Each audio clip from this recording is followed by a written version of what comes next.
Oh, ba't ngayon ka lang?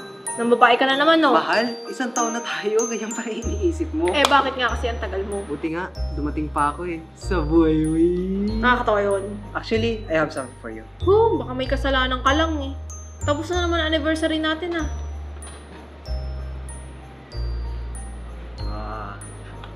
Ano ba to? Alas.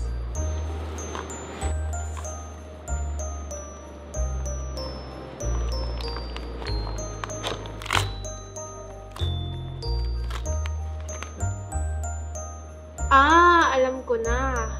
Alam mo, kahit 237 pa na ganito ibigay mo sa akin, eh sasakit pa rin ulo ko sa'yo.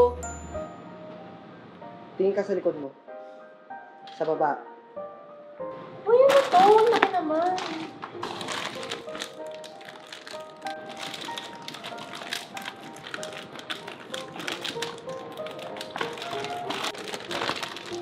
Ay, wow! Thank you, mahal! Kaso wala akong gift sa'yo. Alam mo namang pagmamahal mo lang, sapat na. Kalandi talaga. By the way, nag-order ka na ba? Hindi pa. Eh, paiba-iba lagi order mo eh. Hindi ko naman alam gusto mo. Alam mo naman ikaw yung gusto ko eh. Eh, di wow. Sungit-sungit ako pa dyan. Hindi ka naman. Sige na nga, order ka na nga dun. Hindi sa akin usual ah. Sige, sige. Isang caramel popcorn at saka isang Hershey Macchiato. 16 ounce pareho. And dalawang brownies. Yun lang po.